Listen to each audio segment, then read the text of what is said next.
ഇന്ന് ആരുമായിട്ട് പിണങ്ങി ചാവ കറങ്ങിയത്? ആരുമായിട്ടും പിണക്കമൊന്നുമില്ല. പക്ഷെ ഇനി ഞാൻ വാപ്പയായിട്ട് മിണ്ടത്തില്ല. എന്താ അയാൾ നിന്നെ പിടിച്ച് കടിച്ചാ? എടാ നീ കാര്യം പറ. കുമ്പളനെ പോലെ കിടന്നുറങ്ങുന്നുണ്ട്.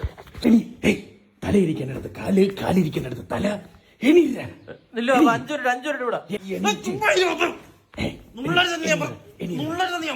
നിന്റെ ഫാൻ ഞാൻ ഓഫ് ചെയ്യും. നിങ്ങൾക്ക് എന്തുവാ? നിങ്ങൾ ചുമ്മാ ഇങ്ങനെ നുള്ളുന്നതിന് ഞാൻ പല തവണ പറഞ്ഞിട്ടില്ലേ കിടന്നുറങ്ങാൻ നുള്ളരുതെന്ന്. ഇനി പിന്നെ എന്നെ ഇക്കളാക്കടാ ഞാൻ നിന്നെ. എപ്പോഴും പറയുന്നതൊക്കെ ഞാൻ ചത്തു കളയും. ഓ നീ ചത്തുകളയോ? അപ്പൊ ഞാൻ വന്നില്ലായിരുന്നു, നീ ചത്ത് കളഞ്ഞല്ലേ? അതിനെന്ത് സംശയം? എന്നെ വിളിച്ചോണ്ടിരിക്കുകയല്ലായിരുന്ന ആര്? കടലമ്മ. പണ്ട് തൊട്ടുള്ള സൂക്കേടാണ്. ആരെങ്കിലും എന്തെങ്കിലും പറഞ്ഞ അപ്പ ചത്തുകളയെന്ന്. ഞാൻ ഇമോഷണലി കുറച്ച് വീക്കാണ്.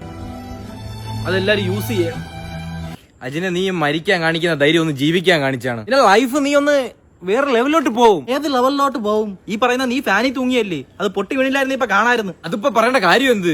എത്ര വർഷം മുമ്പ് കാണുന്ന കാര്യമാണ് അജിനെ അത്. നീ എന്റെ വാപ്പയൊന്നും അല്ലല്ല. എനിക്ക് തോന്നുന്ന ഞാൻ ചെയ്യും. എങ്കിൽ പോടാ, പോവാ എന്നടാ. നീ മീശ പിരിച്ച് ചാവുന്നവനെ കണ്ടിട്ടുണ്ടാ? അതിന് മീശ ഇല്ലല്ലേ?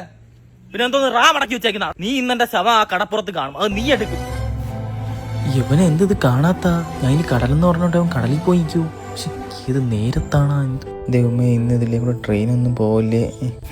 എനിക്കറിയായിരുന്നു നീ വരും. ഹലോ, ഇതേത് വേണം? ആരാണ്? കയ്യട്. സെബാസ്റ്റ്യൻ.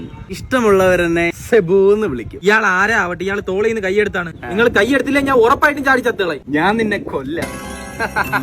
ട്രെയിൻ ഇപ്പൊ വരും. ട്രെയിൻ നിങ്ങൾക്ക് എന്താ നിനക്ക് പേടിയാവുന്ന? ഞാൻ ചാവാനൊന്നും നിൽക്കല്ലേ. നീ ചാവാൻ നിൽക്കല്ലേ? എന്നെ ഒരുത്ത രക്ഷിക്കാൻ വരും. നിങ്ങൾ എന്താ ഈ കാണിക്കുന്നത്? നമുക്ക് പാടത്ത് കിടക്കാം. ചുമ്മാ ഇരിക്കണേ. നല്ല രസമായിരിക്കും. ഇതാര്? അയ്യേ, നിങ്ങൾക്ക് എന്താ? അങ്ങോട്ട് പോ.